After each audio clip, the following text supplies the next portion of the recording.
اعوذ باللہ من الشیطان الرجیم بسم اللہ الرحمن الرحیم الحمد للہ رب العالمین والصلاة والسلام علی اشرف الانبیاء والمرسلین وآلہ الطیبین الطاہرین اعوذ باللہ من الشیطان الرجیم فلولا انہ کان من المسبحین للبث فی بطنہ الی یوم یبعثون۔ سورہ صافات آیت 143۔ پھر اگر وہ تسبیح کرنے والوں میں سے نہ ہوتے تو قیامت تک اس مچھلی کے پیٹ میں رہ جاتے۔ وہ اپنی قوم سے ناراض ہو کر کے نکل پڑے، کشتی میں سوار ہوئے۔ کشتی میں گنجائش سے زیادہ لوگ تھے اور قرآن اندازی ہوئی، کسی ایک کو باہر پھینکنا ہوگا ورنہ سب لوگ غرق ہو جائیں گے۔ روایت میں ہے 3 مرتبہ قرآن اندازی ہوئی، تینوں مرتبہ حضرت یونس کا نام نکل آیا تو ان کو فساہم فکان من المدحضین، قرآن اندازی ہوئی اور اس کے نتیجے میں ان کو پھینک دیا گیا۔ فالتقمہ الحوت وہو ملیم، اور مچھلی نے اسے نگل لیا اور آپ ملامت بھی کر رہے تھے۔ پھر فرمایا فلولا انہ کان من المسبحین، اگر حضرت یونس اللہ کی تسبیح کرنے والوں میں سے نہ ہوتے تو للبث فی بطنہ الی یوم یبعثون، وہ اسی مچھلی کے شکم میں رہ جاتے اور مچھلی کا شکم ان کی قبر بن جاتا، اور پھر وہ تا قیام قیامت جو ہے وہ اسی سمندر کے تہ میں رہ جاتے۔ لیکن چونکہ وہ تسبیح کرنے والوں میں سے تھے، اس تسبیح کی برکت سے ان کو وہاں سے نجات ملی۔ سورہ انبیاء میں ذکر ہو گیا کہ وہ تسبیح لا الہ الا انت سبحانک انی کنت من الظالمین، یہ تسبیح پڑھا کرتے تھے حضرت یونس۔ اس تسبیح کی برکت سے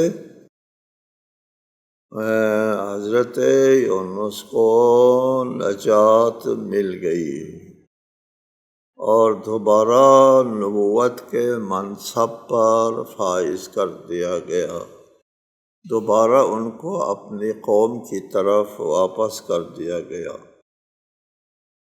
بعض روایات میں ہے کہ حضرت یونس اس مچھلی کے پیٹ میں 3 دن تک رہے، بعض روایت میں 1 دن رہے، کچھ کہتے ہیں چند گھنٹے۔ بہرحال وہ مچھلی کے شکم میں کچھ دیر تو یقیناً رہے اور پھر اس کے بعد مچھلی نے اگل دیا میدان میں۔ فَنَبَذْنَاهُ بِالْعَرَاءِ وَهُوَ سَقِيمٌ، اور ہم نے بیمار حالت میں انہیں چٹیل میدان میں پھینک دیا۔ نبذناہ، ہم نے پھینک دیا۔ اللہ تعالیٰ اپنی طرف نسبت دیتا ہے، مچھلی نے نہیں، اللہ نے یہ کام کیا۔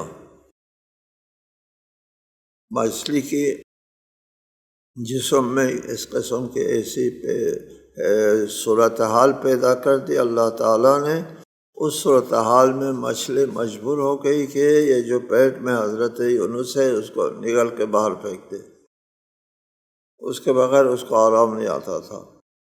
یہ طریقہ اللہ تعالیٰ نے حضرت یونس کو نجات دینے کے لیے اختیار فرمایا۔ اس مچھلی کو حکم ہوا یا مچھلی کو ایسی حالت میں ڈال دیا کہ ان کو اگلنا پڑا، حضرت یونس کو میدان میں پھینک دیا۔ بہرحال یہاں عموماً ایک سوال پیدا کیا جاتا ہے کہ مچھلی کے پیٹ میں انسان جانے کے بعد اس کے ترشحات کی وجہ سے جو پیٹ میں آتا ہے وہ ہضم ہو جاتا ہے، وہ منحل ہو جاتا ہے۔ حضرت یونس منحل ہوئے بغیر کیسے نکل گئے؟ مچھلی کے پیٹ میں جانے کے بعد نکلنا بھی نہیں ہوا کرتا، اور کوئی زندہ نہیں نکل سکتا جب مچھلی کے پیٹ میں چلا گیا۔ یہ معجزات کے سلسلے میں لوگ جو ہے ہمیشہ سے اس قسم کے سوالات اٹھاتے ہیں۔ ہم نے بارہا کہا ہے معجزات کے اپنے علل و اسباب ہوتے ہیں، لیکن وہ علل و اسباب سب کے لیے قابل تسخیر نہیں ہے۔ یہاں پہ یہ جو واقعہ ہوا ہے حضرت یونس کے لیے، حضرت یونس کے بارے میں تو کہتے ہیں 2-3 دن تک شکم میں رہے، مچھلی کے شکم میں۔ انگلینڈ میں ایک واقعہ پیش آیا کہ اس میں ایک آدمی جو ہے وہ بڑی مچھلی کے پیٹ میں کسی وجہ سے وہ چلا گیا۔ وہ کوئی مچھرا تھا اور وہ مچھلی پکڑتے پکڑتے کسی بڑی مچھلی کے پیٹ میں چلا گیا۔ بعد میں دوسرے مچھرے جو ہے وہ مچھلی پکڑنے کے لیے سمندر میں گئے تو پھر ایک مچھلی جو ہے بڑی مچھلی مر گئی تھی اور پھر اس کے پیٹ میں سے ایک بندہ زندہ نکل آیا۔ وہ آدمی زندہ نکل آیا۔ یہ واقعہ جو ہے وہ انگلینڈ میں پیش آیا ہے، جبکہ وہ کہتے ہیں کہ وہ مچھلی کے پیٹ میں کافی دن تک رہا، لہٰذا مچھلی کے پیٹ میں سے نکل آنے کا واقعہ رونما ہوا ہے، یہ کوئی انوکھا واقعہ نہیں ہے۔ بہرحال حضرت یونس کو مچھلی نے اگل دیا اور میدان میں پھینک دیا ان کو۔ جس میدان میں حضرت یونس کو پھینک دیا وہ بے آب و گیا بیابان تھا۔ اللہ فرماتا ہے وَأَنبَتْنَا عَلَيْهِ شَجَرَةً مِّن یقطین، اور ہم نے ان پر کدو کا بیل اگائی۔ شجرۃ من یقطین، یقطین کا بیل اگایا۔ یہ یقطین اس درخت کو کہتے ہیں جو کسی تنے پر وہ درخت کھڑا نہیں ہوتا، بلکہ وہ کدو خربوزہ وغیرہ کی طرح جو ہے وہ بیل کی شکل میں زمین کے اوپر جو پھیل جاتے ہیں۔ یہ درخت حضرت یونس کے لیے سایہ اور کھانے پینے کا کام دیتا تھا۔ درخت سے وہ کدو توڑتے تھے اور کھاتے تھے۔ آج کل ماہرین کا کہنا ہے کہ کدو سبزیوں میں سب سے بہتر سبزی ہے، مفید سبزی ہے صحت کے لیے کدو۔ وَأَرْسَلْنَاهُ إِلَىٰ 100,000 أَوْ يَزِيدُونَ، اور ہم نے انہیں 1,00,000 یا اس سے زائد لوگوں کی طرف بھیجا۔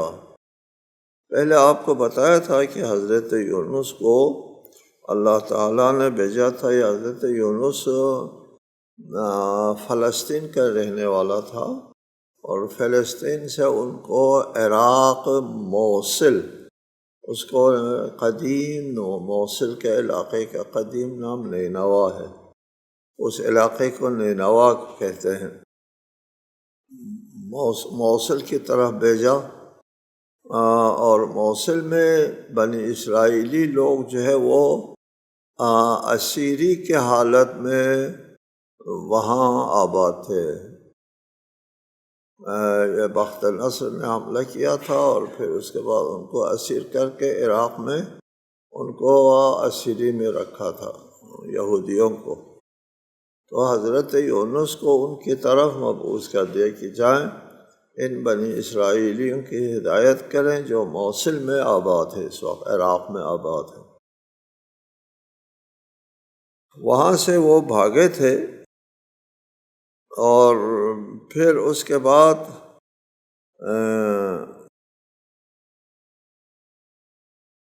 دوبارہ ان کو نجات دلا دی۔ مچھلی کے پیٹ سے نکل آتے ہیں، اور نکلنے کے بعد دوبارہ اپنی قوم یعنی موصل میں جو بنی اسرائیلی آباد تھے، وہ تھے 100,000، 1,00,000 یا اس سے زائد لوگ تھے۔ زائد کہتے ہیں 20,000 تک کو کہتے ہیں، 1,20,000 کی آبادی تھی یہودیوں کے موصل میں۔ وہاں ان کی طرف مبعوث کیا دوبارہ۔ فآمنوا فمتعناہم الی حین، پھر وہ ایمان لے آئے تو ہم نے ایک وقت تک انہیں متاع حیات سے نوازا۔ ایمان لانے اور عذاب ٹل جانے کے بعد واقعہ اس طرح ہوا کہ حضرت یونس وہاں سے ناراض ہو کر کے بھاگ گئے، اور دریا عبور کرتے ہوئے مچھلی کے پیٹ میں جانے کی نوبت آئی۔ مچھلی نے باہر پھینک دیا، اور پھر اس کے بعد حضرت یونس جو ہے وہ دوبارہ واپس آتے ہیں اپنی قوم کی طرف۔ دیکھا ساری قوم اب مومن بن گئی ہوئی ہے، ایمان لے آیا ہے۔ واقعہ سورہ یونس میں اس کا ذکر آیا ہے کہ واقعہ اس طرح ہوا کہ حضرت یونس جب چلے گئے، حضرت یونس نے کہا تھا کہ تم نے ایمان نہیں لایا تو تمہارے اوپر عذاب نازل ہو جائے گا۔ حضرت یونس وہاں سے بھاگ گئے چونکہ عذاب نازل ہونے والا تھا، اور عذاب بھی آسمان میں نمودار ہو گئے۔ ایک بادل، سیاہ بادل نمودار ہو گیا، اور ان میں سے دھواں نکلنا شروع کر دیا۔ تو قوم یونس سمجھ گئے کہ وہ یونس کے دعا سے عذاب آنے ہی والا ہے۔ سب گھبرا گئے۔ فوراً وہ اپنے علاقے میں موجود ایک عالم کے پاس چلے گئے کہ بتائیں اس عذاب سے بچنے کے لیے کیا کرنا چاہیے ہم کو۔ اس عالم دین نے ان کو بتایا کہ تم ایسا کرو، صاف صحرا میں نکل آؤ، بچوں کو لے کر کے نکل آؤ، اور بوڑھوں کو، سب جانوروں کو بھی لے کر کے نکل آؤ، اور پھر بچوں کو اپنے ماؤں سے جدا کرو، اور حیوانات کے بچوں کو بھی ماؤں سے جدا کرو، اور پھر اس کے بعد اللہ کے بارگاہ میں دعا کرو، اور ایمان لے آؤ حضرت یونس پر۔ یونس کی جو دعوت ہے بت پرستی چھوڑنے پر، ایمان لے آؤ۔ ایسا ہی کیا، میدان میں نکل آئے اور بچوں کو ماؤں سے جدا کیا، دعا کی، دعا قبول ہو گئی، بلا ٹل گئی۔ بلا کے ٹلنے کے بعد سب ایمان لے آئے، مومن ہو گئے۔ ادھر حضرت یونس جو ہے مچھلی کے پیٹ میں چلا گیا اور واپس آیا، اور پھر اس کے بعد اپنے قوم کو دیکھا، سب مومن بن گئے جی۔ فآمنوا فمتعناہم الی حین، ایمان لے آئے، ان پر عذاب نازل نہیں ہوا، ایک عرصے تک ان کو ہم نے زندگی دے دی۔ فاستفتہم لربک البنات ولہم البنون ام خلقنا الملائکۃ اناثا وہم شاہدون۔ بس آپ ان سے پوچھ لیں، کیا تمہارے رب کے لیے تو بیٹیاں ہوں اور ان کے لیے بیٹے ہوں؟ کیا ہم نے فرشتوں کو جب مؤنث بنایا تو وہ دیکھ رہے تھے؟ مشرکین کا یہ عقیدہ تھا کہ فرشتے جو ہے وہ اللہ کی اولاد ہے، اور وہ اولاد بھی بیٹیاں ہیں۔ فرشتے اولاد ہیں، اولاد اللہ کی اولاد بیٹیاں ہیں، یہ ان کا ایک عقیدہ ہوتا تھا۔ وہ مشرکین رسالت مآب کے زمانے کی مشرکین کا بھی یہی عقیدہ تھا کہ فرشتے اللہ کی اولاد ہیں اور وہ بیٹیاں ہیں۔ وہ اپنے لیے بیٹی پیدا ہونے کو برداشت نہیں کرتے تھے۔ جب کسی کے ہاں کوئی بیٹی پیدا ہو جاتی تو پھر وہ اس کے لیے وہ اور ننگ ہوتا، اس کا رنگ اڑ جاتا اور اس بچی کو جا کر کے زندہ درگور کر دیتے تھے۔ بیٹی کی اولاد ہونا جو ہے وہ عار اور ننگ شمار کرتے تھے۔ تو تم اپنے لیے بیٹی کو عار و ننگ شمار کرتے ہو اور اللہ کے لیے بیٹیاں اور اپنے لیے بیٹے۔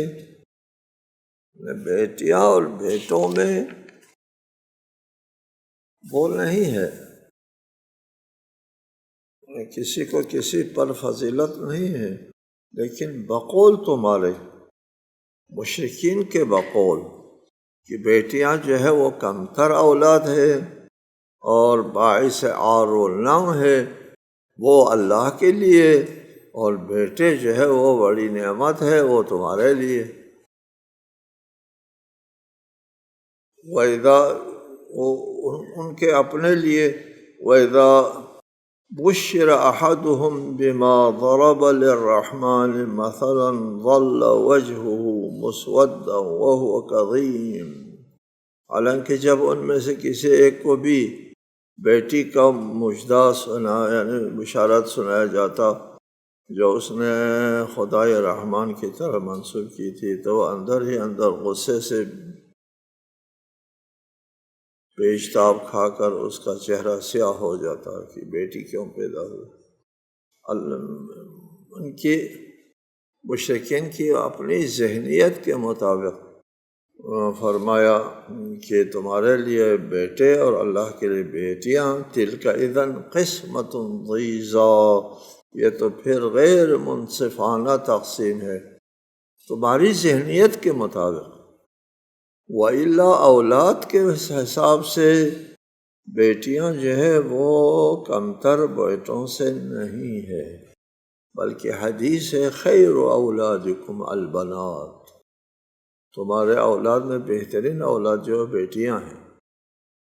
اللہ کے ارشاد ہے ام خلقنا الملائکۃ اناثا، یا ہم نے فرشتوں کو مؤنث بنایا تو تم وہاں حاضر تھے کہ تم نے دیکھا تھا کہ ان کو مؤنث بنایا ہم نے؟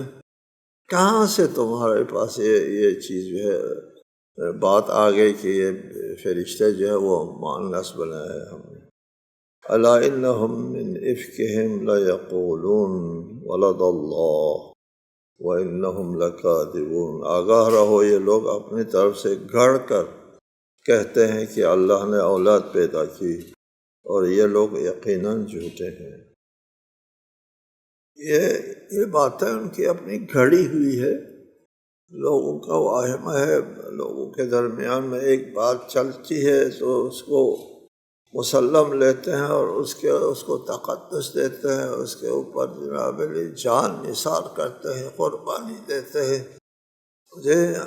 زمانے میں اس قسم کی چیزیں ہیں جو خرافات جو ہے لوگوں میں رائج ہوتے ہیں، اس کے اوپر جان دیتے ہیں لوگ۔ جی اصطفى البنات علی البنین، کیا اللہ نے بیٹوں کی جگہ بیٹیوں کو پسند کیا؟ ما لکم کیف تحکمون، تمہیں کیا ہو گیا ہے، تم کیسے فیصلے کرتے ہو؟ افلا تذکرون، کیا تم غور نہیں کرتے؟ ام لکم سلطان مبین، کیا تمہارے پاس کوئی واضح دلیل ہے کہ اللہ کے ہاں بیٹی ہے؟ فأتوا بکتابکم ان کنتم صادقین، اگر تم سچے ہو تو اپنی کوئی کتاب پیش کر کے بتا دو کہ دیکھو اس کتاب میں ہے، آسمانی کوئی کتاب ہے، کوئی دلیل ہے، کوئی سند ہے۔ کسی قسم کے سند مشرکین کے مذہب میں پہلے بھی بتایا کئی بار آپ لوگوں کو کہ یہ مشرکین کا مذہب جو ہے وہ اس کو کسی قسم کے مذہب کے طور پر تسلیم نہیں کرتے۔ ہوتا ہے مذہب جو ہے وہ صحیح مذہب اور باطل مذہب، حقیقی مذہب و تحریف شدہ مذہب، جیسا یہود و نصارہ ہے، مذہب صحیح ہے لیکن تحریف شدہ ہے۔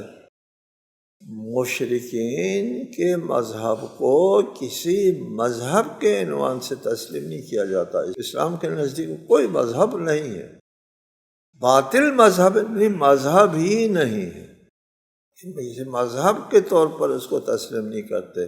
صحیح اور باطل کی بات نہیں، مذہب کے طور پر اسلام مشرک کو تسلیم نہیں کرتے۔ کیوں؟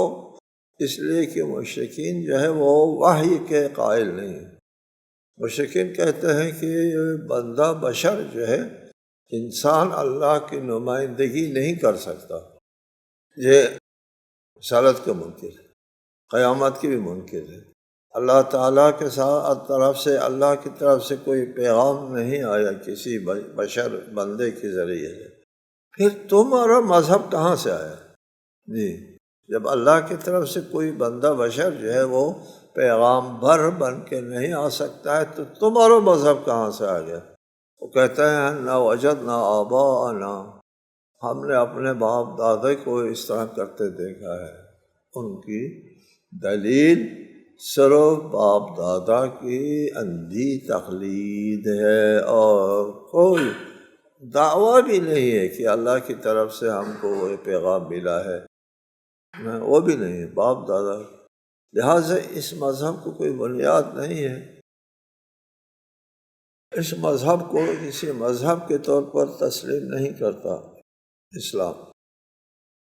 وَجَعَلُوا بَيْنَهُ وَبَيْنَ الْجِنَّةِ نَسَبًا وَلَقَدْ عَلِمَتِ الْجِنَّةُ إِنَّهُمْ لَمُحْضَرُونَ، اور انہوں نے اللہ میں اور جنوں میں رشتہ بنا رکھا ہے، حالانکہ جنات کو علم ہے وہ اللہ کے سامنے حاضر کیے جائیں گے۔ مشرکین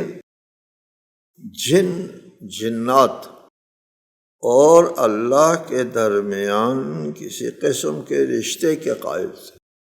جنات اور اللہ کے درمیان کوئی رشتہ ہے۔ جی، یہاں پر مفسرین کے اقوال ہے کئی کہ وہ رشتے سے مراد کیا ہے۔ رشتے سے مراد یہ مشرکین کا عقیدہ ہے کہ اللہ نے معاذ اللہ جنات سے ازدواج کیا ہے، جنات سے شادی کی ہے، جس سے فرشتے پیدا ہوئے۔ بعض کہتے ہیں جنات سے مراد ملائکہ ہے، بعض کہتے ہیں اس سے مراد ثنویت ہے، دو خدا، کہ شیطان کو شر کا خالق اور اللہ کو خیر کا خالق ٹھہراتے ہیں۔ ہمارے سامنے ان اقوال میں سے کون سا قول وہ قبول کریں گے ہم، کوئی ہمارے پاس دلیل نہیں ہے۔ بہرحال یہ لوگ اللہ اور جنات کے درمیان میں ایک رشتہ کے قائل تھے، نسبہ، جی نسب کے قائل تھے اللہ اور جنات کے درمیان میں۔ اس قسم کے اقوال ہے۔ وَلَقَدْ عَلِمَتِ الْجِنَّةُ إِنَّهُمْ لَمُحْضَرُونَ، جنات کا اللہ کے ساتھ رشتہ کیا ہو سکتا ہے؟ خود جنات اللہ تعالیٰ کے سامنے حساب دینے کے لیے حاضر کیے جائیں گے۔ جی، جنات بھی اللہ کے بندوں میں سے ہے۔ سبحان اللہ عما یصفون الا عباد اللہ المخلصین، اللہ ان کے ہر بیان سے پاک و منزہ ہے، سوائے اللہ کے مخلص بندوں کے جو ایسی بات منسوب نہیں کرتے۔ اللہ تعالیٰ کی ذات بالا و برتر ہے اس قسم کی باتوں سے کہ اللہ کا جنات کے ساتھ رشتہ ہے، اور اللہ نے فرشتوں کو مؤنث بنایا ہے، اللہ نے فرشتوں کو اولاد بنایا ہے۔ ان تمام باتوں سے اللہ تعالیٰ کی ذات پاک و منزہ ہے، اور یہ اللہ کی شان میں گستاخی ہے۔ اللہ کی شان ان چیزوں سے بالا و برتر ہے۔ اللہ تعالیٰ کی شان میں گستاخی کے سلسلے میں عقیدہ، ہمارا عقیدہ سب سے پاک و منزہ ہے، امامیہ کا عقیدہ۔